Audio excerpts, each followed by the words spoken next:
کہ جب سرکار دو عالم صلی اللہ علیہ وسلم نئی ذمہ داریوں کی وجہ سے کچھ گھبراہٹ طاری ہونا فطری امر تھا کہ ذمہ داری آ گئی ہے پوری دنیا تک اسلام کا پیغام پہنچانے کی، تو اس پر جب گھبرائے تو آپ نے تسلی دی، اس وجہ سے آپ کا لقب ہے غم گسار رسول، ٹھیک ہے نا۔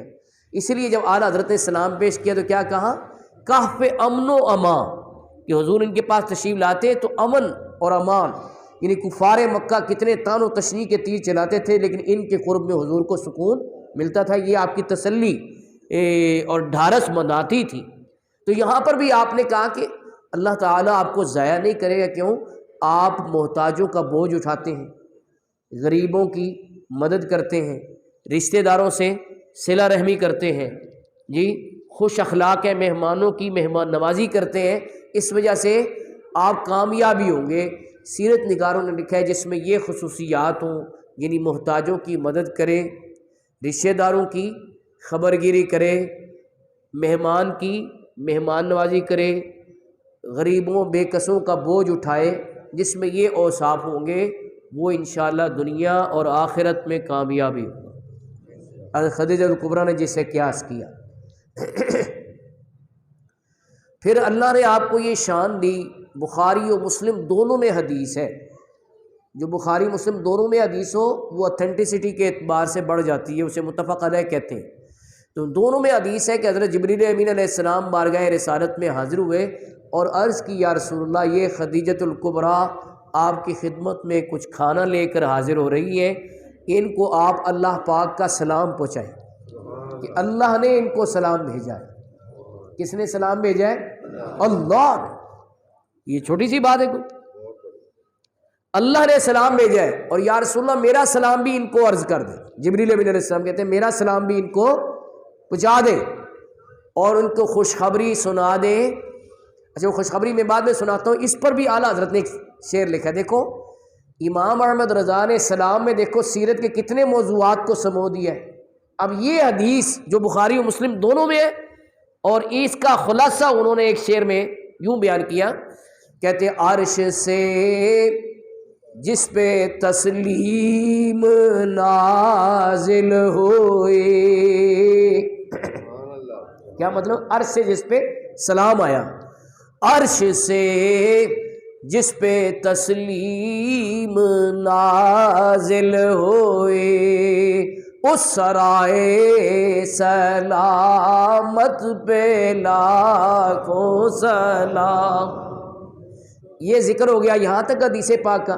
آگے حدیث پاک چل رہی ہے ابھی کہ جبریل امین علیہ السلام عرض کرتے ہیں یا رسول اللہ ان کو جنت میں ایک ایسے محل کی خوشخبری دے دیں جو موتی سے بنا ہوا ہے۔ کہتے ہیں نا یہاں پر شاہی قلعے میں بھی ایک موتی محل ہے، حالانکہ وہ شیشوں سے بنا ہوا ہے، اس کا نام رکھا ہوا ہے موتی محل، لیکن یہ جو محل آپ کو خوشخبری ملی واقعی موتی سے بنا ہوا ہے، پورا محل ہی موتی سے بنا ہوا ہے۔ اور یہ بھی بتا دیا منزل من قصب لا صخب لا نصب، کہ یا رسول اللہ اس محل میں کوئی شور و غل نہیں ہوگا، کیونکہ آپ نے کفار مکہ کی بڑی باتیں سنی ہے نا، اور رسول اللہ صلی اللہ علیہ وسلم کے ساتھ جو شیب بنی ہاشم جسے شیب بنی طالب بھی کہتے ہیں، وہاں پر بھی 3 سال گزارے ہیں، وہاں پر بھی ساتھ نہیں چھوڑا۔ یہ ان خواتین کے لیے بھی سبق ہے جو بات بات پر شوروں سے مختلف فرمائشیں کرتی ہیں، لیکن آپ نے اس تنگی کے دور میں بھی حضور کا ساتھ نہیں چھوڑا، گھاٹی میں 3 سال تک رہے معصور۔ کہا جی لیکن ان کو جو جنت میں محل مل رہا ہے اس میں کوئی شور و غل بھی نہیں ہوگا اور کوئی مشقت نہیں ہوگی، لا نصب، لا نصب کا مطلب ہے کوئی مشقت نہیں ہوگی۔ اب حضور کے سچے عاشق قرآن و حدیث کے ترجمان امام احمد رضا خان کی قادر الکلامی دیکھیں، حدیث پاک کے یہ الفاظ جو میں ابھی پڑھوں گا یہ انہوں نے اپنے اسلام کا حصہ بنایا ہے، اسے کہتے ہیں کلام مبارک، کہ کیسے موتیوں کی طرح حدیث کے یہ الفاظ انہوں نے اسلام میں چن دیے، موتیوں کی طرح پرو دیے۔ کیا؟ سنیں ذرا یہ مہارت ان کی۔ کہتے ہیں منزل من قصب لا صخب لا نصب، کہے سبحان اللہ، منزل من قصب لا صخب لا نصب، ایسے کوشک کی زینت پہ لاکھوں سلام۔ کہے سبحان اللہ، کیا بات ہے، کیا مہارت ہے کہ حدیث پاک کے الفاظ کو سلام کے اندر موتیوں کی طرح پرو دیا۔ منزل من قصب لا صخب لا نصب، ایسے کوشک کی زینت پہ لاکھوں سلام۔ حضرت خدیجہ الکبریٰ کی سیرت کا بیان ہی بڑا طویل ہے، لیکن ہم اسے وائنڈ اپ کرنا چاہتے ہیں کیونکہ وقت مختصر ہوتا ہے نا۔ جس سال آپ کا وصال ہوا ہے 10 رمضان شریف تھا، اور اعلان نبوت کا بھی 10واں سال تھا۔ کتنواں سال تھا؟ تو اس سال آپ نے جب پردہ فرمایا اور جنت المعلا جہاں پر ہے آج، وہاں پر آپ کی قبر مبارک بنی، پہلے اس پہ ایک باقاعدہ روضہ بھی تھا۔ تو اس سال کو سیرت میں عام الحزن کہا جاتا ہے کہ رسول اللہ صلی اللہ علیہ وسلم غمگین رہے حضرت خدیجہ کی جدائی میں، یعنی اتنی محبت تھی آپ سے، کیونکہ انہوں نے اسلام کی خاطر بڑی قربانیاں پیش کی تھیں اور اپنا ٹوٹل مال حضور کی بارگاہ میں پیش کر دیا تھا۔ اس سے ہمیں بھی درس ملتا ہے کہ ہم اللہ کے رستے میں خرچ کرنے کی سعادت حاصل کریں۔ یہ جو حضرات آپ کے پاس تشریف لا رہے ہیں، یہ موقع صرف رمضان شریف میں ملتا ہے، گولڈن چانس ہے۔ آپ کے سامنے یہ کپڑا لے کے آ رہے ہیں، اس میں مسجد کے جو جاری کام ہیں ان میں تعاون کریں، اور بھی بہت سے مصارف ہوتے ہیں۔ مینار بھی بن رہا ہے، اور اس کے ساتھ آپ دیکھیں کہ بجلی کے بل کتنے آ رہے ہیں، گیس کے بل کتنے آ رہے ہیں۔ تو یہ سب مصارف جو ہیں وہ آپ حضرات کے تعاون سے ہی ہوتے ہیں۔ تو آپ بڑھ چڑھ کے حصہ لیں کہ 1 روپیہ دیں گے انشاءاللہ 70، بلکہ اس سے بھی کئی گنا زیادہ اللہ تعالیٰ ثواب عنایت فرمائے گا۔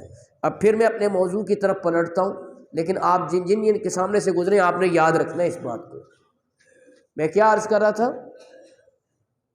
حضرت خدیجہ الکبریٰ کا وصال ہو گیا، رسول اللہ صلی اللہ علیہ وسلم نے بعد میں بھی ان کو بھلایا نہیں ہے۔ جب قربانی کرتے، گوشت کے حصے ہوتے، تو آپ فرماتے یہ خدیجہ کی سہیلیوں کو بھیج دو، خدیجہ کی۔ اس سے ایک سبق یہ ملا کہ فوت شدگان کے جو دوست ہوں اور جو رشتہ دار ہوں، ان سے تعلق قائم رکھیں۔ اس سے فوت شدہ کو خوشی ہوتی ہے کہ میرے تعلق کو بھلایا نہیں گیا بلکہ یاد رکھا گیا ہے۔ تو اسی لحاظ سے اگر کسی کے والد فوت ہو گئے ہیں تو اپنے چچا، تایا، پھپھی، ان رشتہ داروں سے صلہ رحمی کرتا رہے۔ اس سے کیا ہوگا؟ اس کے والد کی روح خوش ہوگی۔ اسی طرح والدہ فوت ہو گئی ہے تو خالہ، ماموں اور دیگر اسی نسبت سے جو عزیز و اقارب ہیں، ان کے ساتھ کوئی نیکی کرے گا تو قبر میں اس کی والدہ خوش ہوگی۔ یہاں تک لکھا ہے کہ اچھی روٹی پک جاتی تو حضور فرماتے کہ اسے خدیجہ کی طرف سے خیرات کر دو۔ تو اس سے ہمیں یہ سبق ملا کہ فوت شدگان کو بھلانا نہیں چاہیے بلکہ ان کو ایصال ثواب کرتے رہنا چاہیے۔